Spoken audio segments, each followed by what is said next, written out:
Hello friends, मैं कुंदन सिंह आप लोगों का दोस्त। और आज हम लोग जो है थायराइड के ऊपर डिस्कस करने वाले हैं। जो आज का हमारा जो वीडियो है ये पूरा कंप्लीट वीडियो है थायराइड के ऊपर। थायराइड टेस्ट आखिरकार हम लोग क्यों करते हैं, थायराइड टेस्ट में कौन कौन से टेस्ट परफॉर्म किए जाते हैं, और थायराइड टेस्ट जो है ये कितना कॉस्टली होता है, इसके नॉर्मल रेंजेस क्या हैं, और जो थायराइड के सिम्टम्स, क्या क्या सिम्टम्स दिखने के लिए मिलते हैं थायराइड की। यदि मान लेते हैं कोई पेशेंट हो तो उसमें क्या क्या सिम्टम्स होते हैं, तो इन सब को जो है इस एक वीडियो में हम लोग कवर अप करने वाले हैं। तो चलिए वीडियो को स्टार्ट करते हैं। What is thyroid test? तो थायराइड टेस्ट क्या है? तो थायराइड टेस्ट जो है ये चेक करता है कि हमारे जो थायराइड ग्लैंड है वो प्रॉपर वर्क कर रहा है कि नहीं कर रहा है। तो इसको चेक करने के लिए हम लोग थायराइड टेस्ट का इस्तेमाल करते हैं। जो थायराइड टेस्ट है वो क्या डायग्नोज करता है? ये थायराइड डिजीज के काउज को जो है वो डायग्नोज करता है, जैसे कि हाइपरथायरॉयडिज्म है या हाइपोथायरॉयडिज्म है। तो इसको हम लोग आइडेंटिफाई करने के लिए हम लोग थायराइड टेस्ट करते हैं। चलिए अब सिम्टम के बारे में बात कर लेते हैं। तो सबसे पहले हम लोग हाइपरथायरॉयडिज्म के सिम्टम को देखेंगे। तो हाइपरथायरॉयडिज्म के जो सिम्टम दिखाई देते हैं पेशेंटों में, weight loss, increased appetite, fast heart rate, nervousness, sweating, muscles weakness, diarrhoea और changes in the menstrual cycle. Menstrual cycle में भी चेंजेस आएगा, बहुत ही कम, मतलब बहुत वेट लॉस होना स्टार्ट हो जाएगा, हार्ट रेट बहुत फास्ट हो जाएगा, ठीक है। एपेटाइट यानी जो भूख है वो बहुत ज्यादा तेज हो जाएगा, ठीक है। मसल्स काफी वीक हो जाती है इस हाइपरथायरॉयडिज्म के कंडीशन में पेशेंटों में, तो ये भी देखने के लिए मिलता है। चलिए अब हम लोग हाइपोथायरॉयडिज्म के केस में देख लेते हैं कि इसमें क्या होता है। हाइपोथायरॉयडिज्म में सबसे तो पहले तो वेट गेन, यानी जो हाइपरथायरॉयडिज्म में हम लोग देख रहे थे उसका जस्ट उल्टा यहाँ पे होगा। वहां पे वेट लॉस होता था तो यहाँ पे वेट गेन होगा, कॉन्स्टिपेशन की शिकायत होगी, fatigue, depression, dry skin and hair loss, slow heart rate, वहां पे फास्ट हार्ट रेट था, changes in the menstrual cycle, यहाँ पे भी चेंजेस होगा मेंस्ट्रुअल साइकिल में, लेकिन यहाँ पे यूजुअली लॉन्गर या हैवियर पीरियड होगा, वहां पे यूजुअली शॉर्टर होता था या लाइटर पीरियड होता था, ठीक है। चलिए तो सबसे पहले हम लोग हाइपरथायरॉयडिज्म और हाइपोथायरॉयडिज्म को देख लेते हैं कि हाइपरथायरॉयडिज्म कौन सा कंडीशन है। तो हाइपरथायरॉयडिज्म वैसा कंडीशन है जिसमें जो T3 है और T4 है, ये दोनों के जो लेवल हैं वो क्या हो जाते हैं, एलिवेट हो जाते हैं, T3 और T4 के। T3 हमारा क्या है, तो ट्राइआइडोथायोनिन, ठीक है।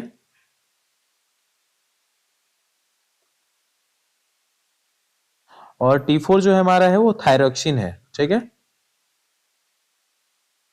तो ये दोनों जो है, ये थायरोक्सिन और ट्राइआइडोथायरोनिन, ये दोनों जो है ये एक मेन थायराइड हार्मोन है, ठीक है, जिसका सेक्रीशन जो है यहाँ पे क्या होता है हाइपरथायरॉयडिज्म की कंडीशन में कि एलिवेट हो जाएगा, ठीक है। और यहाँ पे इस कंडीशन में क्या होता है, T3 और T4 जो है हाइपोथायरॉयडिज्म के कंडीशन में यहाँ पे ये डिक्रीज हो जाएगा, ठीक है। इस कंडीशन में ये दोनों जो है ये क्या हो जाएंगे, डिक्रीजेस, ठीक है। तो ये याद रखना है। यहाँ पे अब यदि हम बात कर लेते हैं इन दोनों, यदि अब T3 और T4 के बारे में हम बात कर ही रहे हैं तो अब बात कर लेते हैं इनका काम क्या होता है। जो थायराइड हार्मोन्स होते हैं उसका काम क्या होता है। जो थायराइड हार्मोन होता है इसका काम क्या होता है, इसका काम होता है बॉडी में जिसे मेटाबॉलिज्म में ये हेल्प करते हैं, ठीक है। तो मेटाबॉलिज्म, ठीक है, मेटाबॉलिज्म के लिए हार्मोन रिस्पॉन्सिबल है। आपके हार्ट कंट्रोल, हार्ट में जो हार्ट बीट होता है उसको कंट्रोल करते हैं ये। तो हार्ट, हार्ट के लिए भी इंपॉर्टेंट है, मसल्स फंक्शन के लिए भी ये इंपॉर्टेंट है।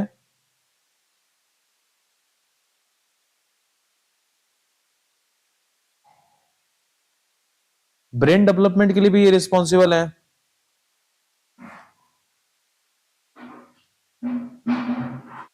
ठीक है। और जो बॉन्स हैं, बॉन्स को भी मेंटेन करने में इनका बहुत बड़ा योगदान होता है, ठीक है। Maintenance of bones, maintenance of bones, ठीक है। तो ये सारे फंक्शन आ जाएंगे आपके जो थायराइड हार्मोन है उनके, ठीक है। चलिए अब जो है, अब हम लोग क्या करते हैं, अब हम बात करते हैं जो हम लोग टेस्ट करते हैं, जो हम लोग टेस्ट करते हैं, थायराइड टेस्ट करते हैं। तो थायराइड टेस्ट में कौन कौन से टेस्ट किए जाते हैं। एक तो ब्लड से टेस्ट होता है और दूसरा जो होता है वो इमेजिंग टेस्ट होता है, यानी जैसे सीटी स्कैन करके, अल्ट्रासाउंड करके, तो इन सब के द्वारा भी टेस्ट होता है। तो अब इनके बारे में हम बात करेंगे, ठीक है। चलिए, थायराइड टेस्ट में क्या क्या इंक्लूड होता है अब इसके बारे में हम लोग बात करेंगे यहाँ पे। तो थायराइड टेस्ट जो होता है इसमें मेनली हम लोग दो टाइप के टेस्ट को करते हैं, ठीक है। एक तो हमारा ब्लड टेस्ट होता है, यानी जो ब्लड से टेस्ट होगा, और दूसरा होता है इमेजिंग टेस्ट, ठीक है। अब इन दोनों के बारे में बात करते हैं। जो ब्लड टेस्ट होता है उसके अंदर हम लोग क्या करवाते हैं, कौन कौन से टेस्ट करवाते हैं। तो ब्लड टेस्ट के अंदर हमारा TSH, T3 एंड T4, ठीक है। और एक साथ में और होता है थायराइड एंटीबॉडीज टेस्ट, ठीक है।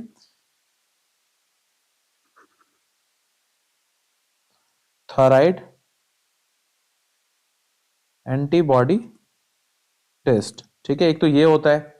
और यदि हम इसके बारे में बात करें, जो इमेजिंग टेस्ट होता है, इसके अंदर क्या क्या आता है। तो इसके अंदर एक तो हम लोग CT स्कैन करते हैं, दूसरा अल्ट्रासाउंड,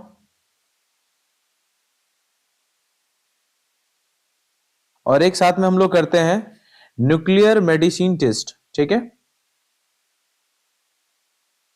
न्यूक्लियर मेडिसिन टेस्ट, ठीक है। तो ये तीन टेस्ट यहाँ जो है हम लोग इमेजिंग टेस्ट के अंदर हम लोग ये तीन टेस्ट परफॉर्म करते हैं। और ब्लड टेस्ट में हम लोग TSH, T3, T4 और थायराइड एंटीबॉडी टेस्ट करते हैं। TSH, ये जो हमारा थायराइड स्टिमुलेटिंग हार्मोन है, ये क्या करता है, ये पिट्यूटरी ग्लैंड जो है इसको सेक्रेट करता है, ठीक है।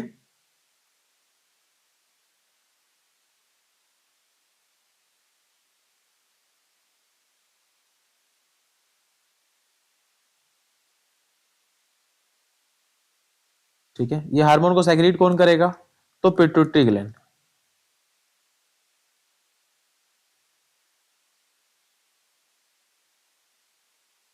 पिट्यूटरी ग्लैंड के द्वारा इसका सेक्रीशन होता है, ठीक है। और ये कंट्रोल क्या करता है, जो थायराइड हार्मोन है उसके प्रोडक्शन को कंट्रोल करता है। इसका काम क्या है, तो TSH controls the production of thyroid hormones।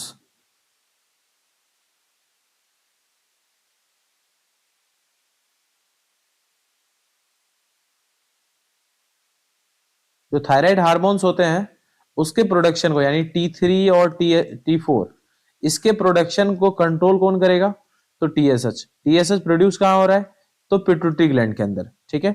इन चीज को समझना बहुत जरूरी है, ठीक है।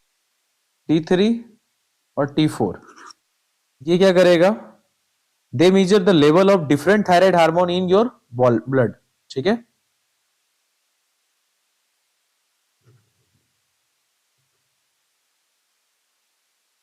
They measures the level of the different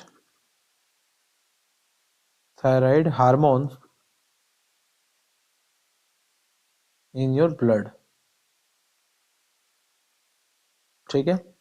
तो T3 और T4 का भी एस्टिमेशन बहुत जरूरी होता है यदि आपको थायराइड ग्लैंड्स के प्रॉपर फंक्शन को देखना है कि वो प्रॉपर्ली वेल फंक्शनिंग कर रहा है या नहीं कर रहा है, तो उसके लिए T3 T4 भी बहुत नेसेसरी हो जाता है, ठीक है। चलिए बात कर लेते हैं हम लोग थायराइड एंटीबॉडी टेस्ट के बारे में।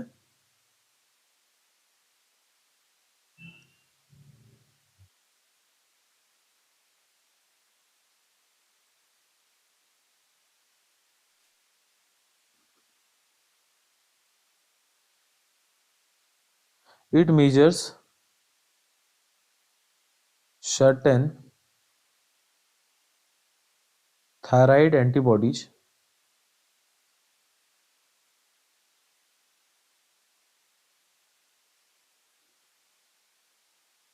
this test may help diagnose autoimmune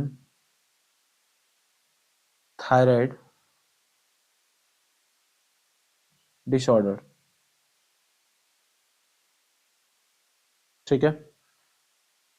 आपको इसमें पता चल गया होगा कि जो थायराइड एंटीबॉडी टेस्ट है तो ये क्या करता है, ये मेजर करता है सर्टेन थायराइड एंटीबॉडी को, ठीक है। और ये जो टेस्ट होता है ये हेल्प करता है डायग्नोस करने में, जो ऑटो इम्यून थायराइड डिसऑर्डर्स होते हैं उसको डायग्नोस करने में ये हमारा हेल्प करता है, ठीक है। चलिए अब हम लोग जो इमेजिंग टेस्ट है उसके बारे में हम लोग बात कर लेते हैं। चलिए अब हम लोग बात कर लेते हैं जो इमेजिंग टेस्ट है उसके बारे में बात करेंगे।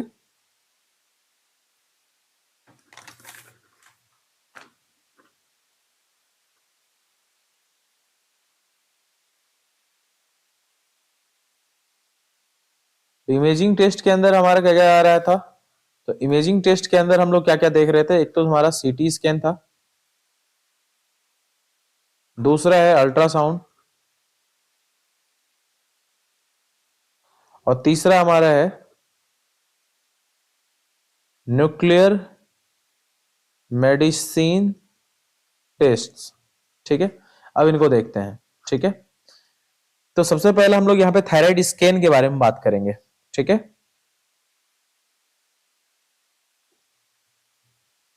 Thyroid scan,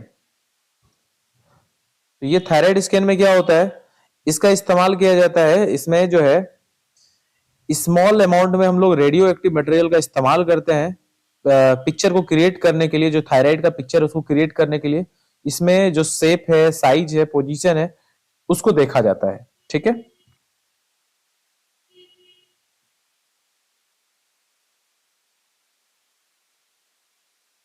it uses small amount of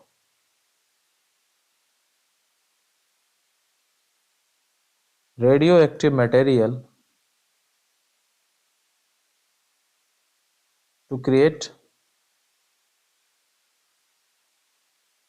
a picture of the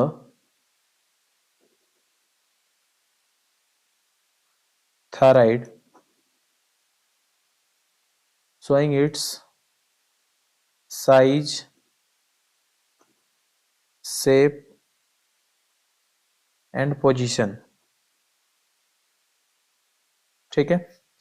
तो जो थायराइड स्कैन होता है उसके हेल्प से हम लोग क्या करते हैं थायराइड स्कैन में, कि जो हमारा थायराइड ग्लैंड है उसके साइज, शेप और पोजीशन, यानी इसके हम लोग यहाँ पे पिक्चर को क्रिएट करते हैं रेडियो एक्टिव मटेरियल के हेल्प से, ठीक है। तो इसमें क्या होता है, स्मॉल अमाउंट में हम लोग रेडियो एक्टिव मटेरियल का इस्तेमाल करते हैं पिक्चर को क्रिएट करने के लिए, थायराइड के पिक्चर को क्रिएट करने के लिए, जिसमें कि साइज, शेप और पोजीशन पता चलता है हमारे थायराइड ग्लैंड के बारे में, ठीक है।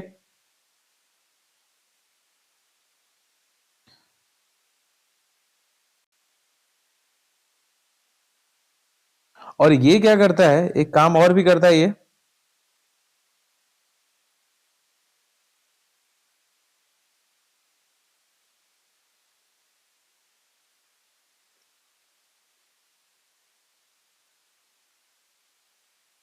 It can help find the cause of hyperthyroidism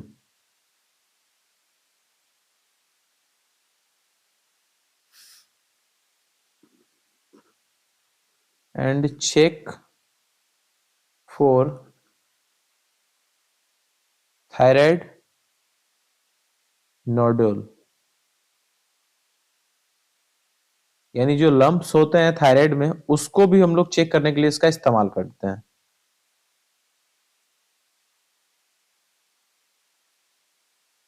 ठीक है। यानी हाइपरथायरॉइडिज्म, थायराइडिज्म के काउज को पता लगाने के लिए, ठीक है, इसका क्या कारण है हाइपरथायराइडिज्म का, और साथ में चेक करते हैं जो नोड्यूल्स कहीं प्रेजेंट तो नहीं है, यानी जो लंप होते हैं, गांठ होते हैं थायराइड में, उसको भी हम लोग डिटेक्ट करने के लिए हम इसका इस्तेमाल करते हैं स्कैन का, ठीक है। अब एक हमारा और बच जाता है रेडियो एक्टिव आयोडीन जो अपटेक टेस्ट होता है, ठीक है, जिसको हम लोग न्यूक्लियर मेडिसिन टेस्ट कह सकते हैं। चलिए अब इसके बारे में हम बात करते हैं।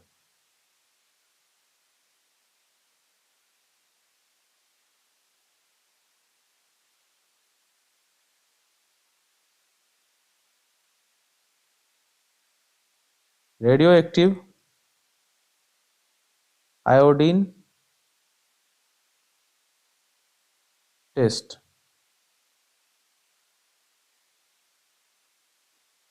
ठीक है, इसमें क्या होता है, इसको हम लोग थायराइड अपटेक टेस्ट भी कहते हैं इसको।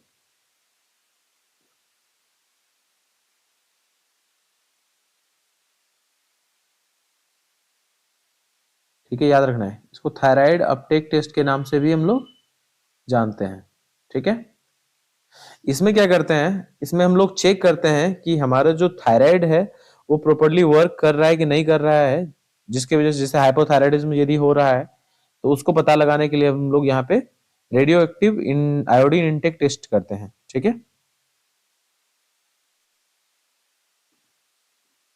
It checks how well your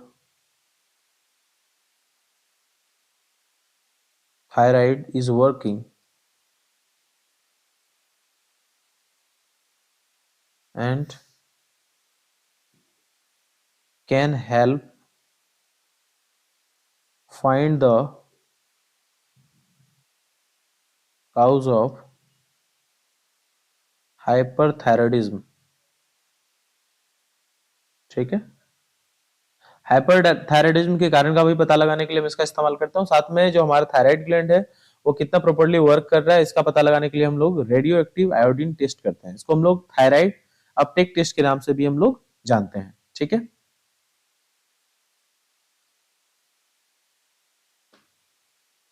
चलिए अब हम लोग बात कर लेते हैं थोड़ा सा नॉर्मल रेंजेस के बारे में।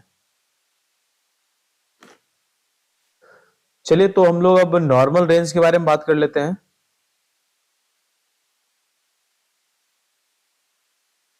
नॉर्मल रेंज हमारा क्या क्या रहने वाला है अभी इसको देख लेते हैं। तो सबसे पहले हम लोग टीएसएच के बारे में हम यदि बात कर लेते हैं तो टीएसएच का जो नॉर्मल रेंज है वो कितना है, तो टीएसएच जो है 0.4 से लेके 5.5 माइक्रो इंटरनेशनल यूनिट पर एमएल, ये होता है हमारा टीएसएच का नॉर्मल रेंज। ठीक है, और यदि हम बात कर लेते हैं अब T3 के बारे में, तो T3 कितना होगा, तो T3 जो है वो हमारा हो जाता है 0.60 से लेके 1.81 नैनोग्राम पर एमएल। ठीक है, ये हो जाता है हमारा T3।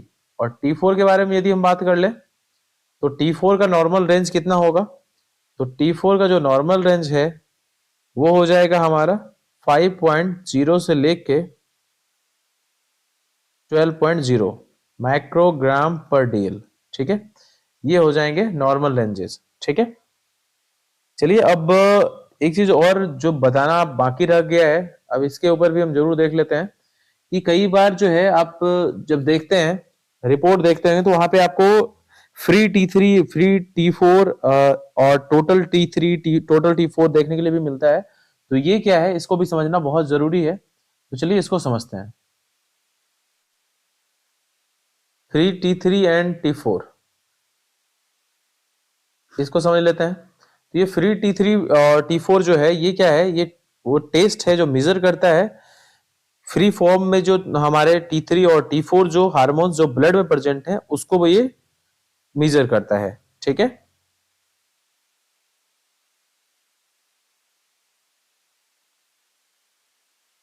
Test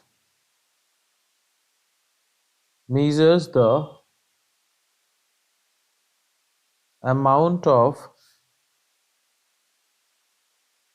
free form of T3 and T4। ठीक है, इसको हम लोग क्या बोलते हैं, ट्राइडो थायोनिन और थायरोक्सिन। ठीक है, हार्मोन्स इन द ब्लड। ठीक है, और जो T3 एंड T4 जो है इसको हम लोग बोलते हैं बॉन्डेड T3 बॉन्डेड T4। ठीक है, ये क्या है, ये अटैच होते हैं जो ब्लड प्रोटीन है उसमें से। ठीक है,